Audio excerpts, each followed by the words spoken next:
I'm Hannah Cates, and I am absolutely delighted to be here with Professor Danny Ekhert. And he's a graduate of the Hoffman process, but not only a graduate, he is an internationally renowned expert in sleep research and a passionate advocate for the importance of sleep health, as well as being a loving father and husband. And Danny and I actually did the Hoffman process together, and I think we can both agree that it was quite a life-changing experience.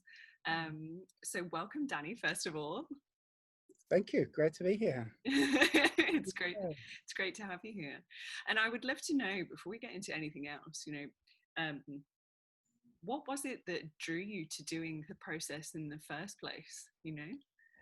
Yeah, look, I would say for me, it was a couple of things. One was I had a bunch of friends who I really respected and admired who'd gone through it, and I'd seen what it had done for them. And it was, the word that everyone kept saying was transformative. And so that, of course, tapped my interest. And then the other side of it was I was just feeling a bit kind of numb or I think numb, really, just kind of blank, in everything was going well in life, but something was kind of missing. And I just I felt like I needed a reset, and so they were really the two things that drove me to go and do it myself, something that I'd never kind of would have otherwise considered doing if I hadn't had that feedback from people that I respected and admired, and reached that point where I was ready to do something. Yeah, that's really interesting. And before you sort of committed to doing it, did you meet any sort of resistant thoughts around it? Oh, yeah, absolutely. I was pretty nervous, I'd say. The whole idea of doing, I'm a doer. I get things done, and much of my life is very task oriented, and I just tick things off, and I almost machine like the way I function through life, and that's always worked well for me, and I've enjoyed it. And so this idea of going and spending 10 days to work on myself was and particularly I was kind of scared of this idea of tapping in all these emotions that I perhaps had otherwise, in my life experiences, I'd seen emotions as things that kind of get in the way of getting things done, and or were negative, but now, after having gone through the Hoffman, I realized that, that sort of emotional connection and perhaps vulnerability is the key to kind of connecting with people and happiness and life in general. So it was, but yes, I was scared and apprehensive before getting there. Yeah. Do you think there was an element of unknown in there for you as well? Because I imagine you to be someone who likes to know like the ins and outs of all the things. Yeah, of course. Humans we've just experienced this with the COVID things. We like certainty, and this was something that was very uncertain. And the people who'd done it before, rightly so, only you don't know much about it other than that it's transformative. So it was fear of the unknown. Absolutely, that was in the mix as well. Yeah. And I mean, one of the topics that we're talking about this month particularly is communication, and I guess I really wanted to ask you how maybe doing the process has had a positive impact on those things for you, both personally and professionally, and perhaps how that's allowed you to, because I know you've taken on a lot more responsibility, and you have a bigger team with you now. Do you feel like some of the things that you learn in terms of the process and things like that has aided some of that, or how do you feel about that in terms of communication? Look, definitely. I would say that for me, and sometimes in my job and in life in general, we all have difficult conversations, and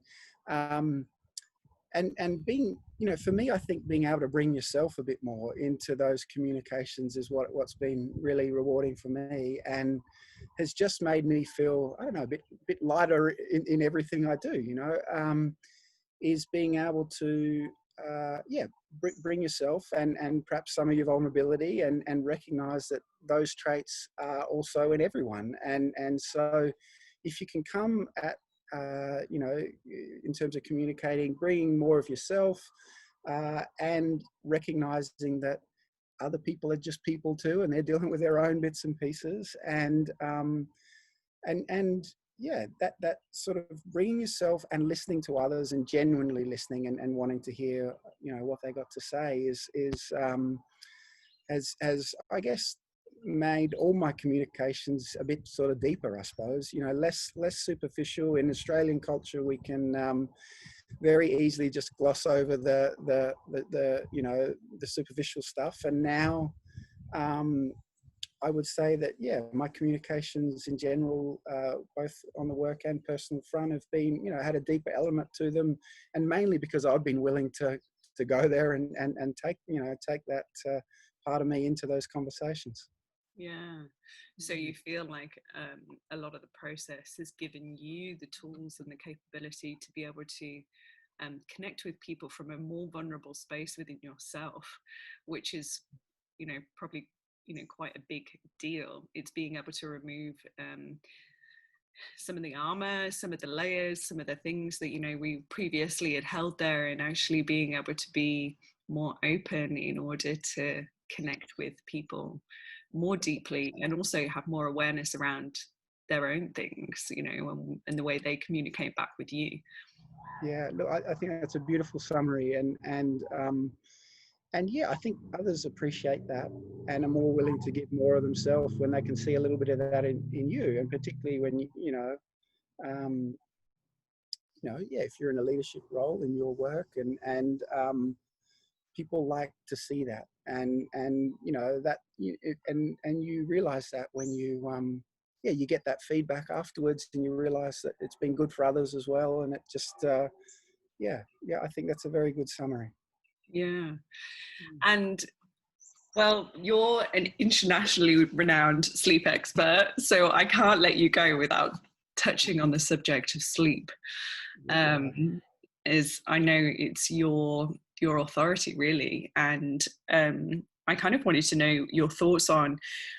Many of us know that sleep can be affected by things like blue light or caffeine or alcohol, like they're things that many people are very aware of. But what are your thoughts on other elements such as, mental health and emotions in terms of it affecting sleep? And is that a big part of it? And can something like the Hoffman process be powerful in aiding better sleep due to its connectivity to things like mental health and emotions? Look, absolutely, thank you. I'm always happy to talk about sleep, and yes, it does all those things. Not getting enough sleep or having disrupted sleep due to a sleep disorder affects every part of us. Our every organ, you pick it, every cell in the body is adversely affected if you're not getting, enough or quality sleep. And so, you drew some connections there about mental health and decision making and thinking. And, really sleep is up there with exercise and diet as one of the 3 pillars of health. And, we hear about those other 2 quite a lot, but less so about sleep. And I think, I guess to tie it in with the Hoffman process, and, I think if, one of the things that I saw in the, the 20 great people that I went through with, and is that, they're just more aware. They got to meet themselves. And when you're in that state, we know that stress, anxiety, mental health issues can worsen sleep. But the other way is also true. When you're not sleeping well, you're much more likely to be more irritable, more anxious, more moody.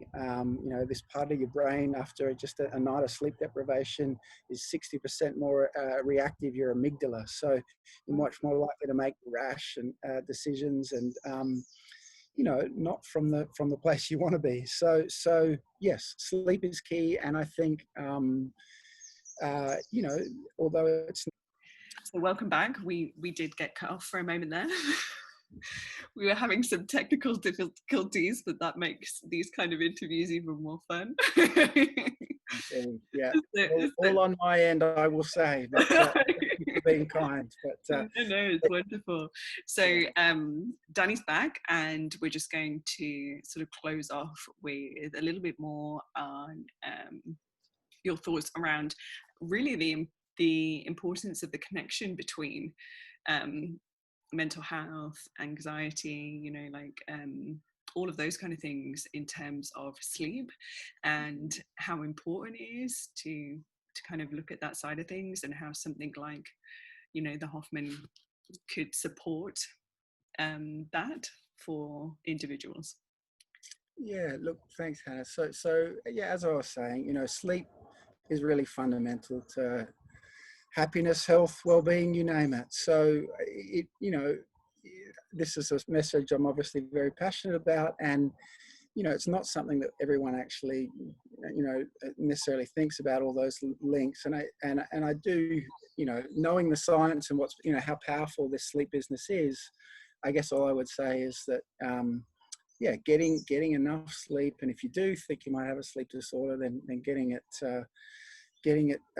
treated can be can be really transformative for health and well-being. And the links I was making before with the Hoffman process, that all feeds in. You got to take, it helps your body, it helps with healing, your immune system is strengthening when you're getting enough sleep, as is your mental health, and all parts of your physical being. So yes, sleep is important, and it links in well with the other things that we covered in the Hoffman process.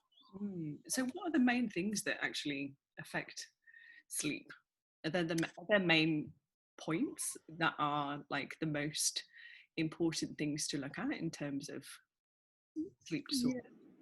Yeah, look, I mean, 4 out of 10 Australians get inadequate sleep, and that might be because they've got a sleep disorder. Over 1.5 million Australians have got clinical sleep disorders, things like insomnia and sleep apnea being the most common. But then there are a variety of other reasons why people don't get enough sleep or disrupted sleep. So 17% of Australians are shift workers. The pain can disrupt your sleep. Other medical conditions, 24-hour society. You touched upon some of those devices and just bad habits around that. But I guess what people don't necessarily understand is just how strong that link is with health. And when I said that at the start, every organ in the body is adversely affected. So your gut health, your mental health, your cardiac health, everything, your immune system. So sleep is good. Get enough of it, prioritize it, and it helps. Yeah, and I guess building some kind of emotional resilience and awareness, and sort of building and grounding these kind of roots of the tree, I think of them as, in life. I guess that allows you to move through difficult situations and workplaces, and some of these like social devices that also have a big impact on our mental well-being too, in a stronger way. You bet. Which I guess aids sleep too. You bet. Yeah, I mean, all our memories and learning happen when we're sleeping, and predominantly when we're in dreaming sleep. And so as we're dealing with tricky things, and if you want to bring your full self and function at your best, sleep is key to that whole story. Absolutely. Yeah, it's been really, really wonderful talking to you, Danny. It's great to see you. I will certainly be putting a link to some more of your work with this. I'm sure so many people would be interested in what you have to share, and many people will resonate with it too. And it was wonderful to share you know, that experience that we did when we did the process, and how that's continuing to ripple out into our worlds in many ways. And yeah, just the people that it connects you with as well is a really wonderful thing. Yeah, likewise. And thank you for those kind words, and good to chat to a fellow Hoffy pal again, and quack quack to all the other Hoffies out there. Thank you. Yeah, Absolutely. yeah. So good to have you. Thanks, Danny. Thanks, Hannah.